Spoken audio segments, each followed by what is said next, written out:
नमस्कार. आज आपल्या देशामध्ये अशी परिस्थिती निर्माण झालेली आहे की आपण स्वाभिमानाने आणि अभिमानाने सांगतो की भारत माझा देश आहे, सारे भारतीय माझे बांधव आहेत आणि याच देशामध्ये जर तुमच्या आमच्या बांधवावर जात विचारून निव्वळ जर हत्या होत असेल तरी घटना म्हणजे माणुसकीला काळीमा फासणारी घटना आहे. अहो, कसलाही नक्षलवादी, कसलाही देशद्रोही किंवा कसलाही शत्रू असेल तर त्या शत्रूने आपण जी घटना करत आहोत ना, त्या घटनेत करत असताना आपण आपल्यापेक्षा बळकट शत्रू बघावा. सर्वसामान्य निष्पाप लोकांचा बळी घेऊन तुम्ही मानवतेला काळीमा फासत आहात. ज्या घटनेकडे पाहिल्याच्या नंतर डोळ्यात तुमच्या आमच्या सारख्या सर्वसामान्यांच्या पाणी येतं, ती घटना करणाऱ्या नामर्द हिजड्यांना थोडी लाज वाटली पाहिजे होती. आणि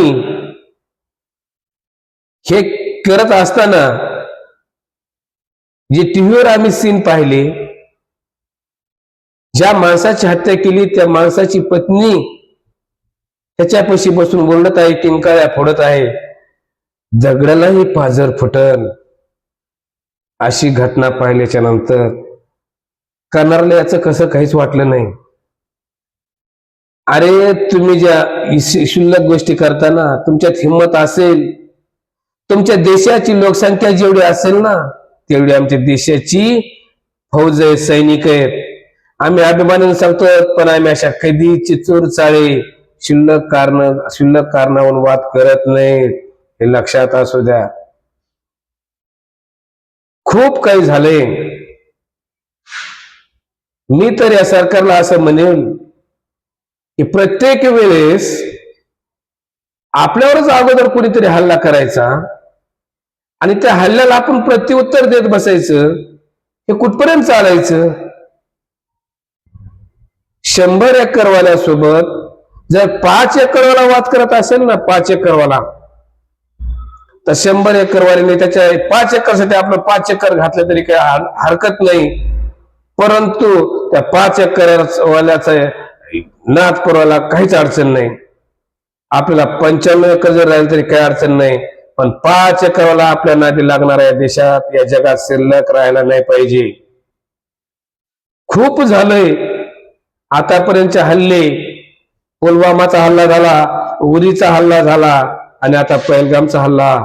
अरे काय चाललंय हे?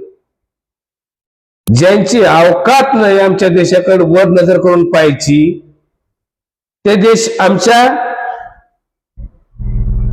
आमच्यामध्ये काड्या घालतात. कुठपर्यंत सहन करणार आहे सरकार, मायबाप? या गोरगरीब जनतेला कोणी वाली आहे का नाही? खूप झालंय आणि आता पापाचा घडा भरलेला आहे. मी या सरकारला, मोदी साहेबाला अशी विनंती करेन की आता खूप झालं यांचा नकाशामधील जे काही अस्तित्व आहे ते नष्ट केल्याशिवाय आता आपण गप बसता कामा नये. अन्याय आपणच सहन करायचा, कुठपर्यंत करायचा? अहो, जी सैनिक रात्र दिवस देशासाठी कष्ट करतात, देशासाठी लढतात, त्या प्रत्येक वेळेस त्यांचा बळी कुठपर्यंत जायचा आहे? आता इथून पुढे या देशातला प्रत्येक नागरिक जर कोणता देश डोळे वटारून जर आपल्याकडे बघत असेल तर त्याला धड्या शिकायला तयार आहे आणि सरकारने सज्ज राहावं अशी मी विनंती करतो.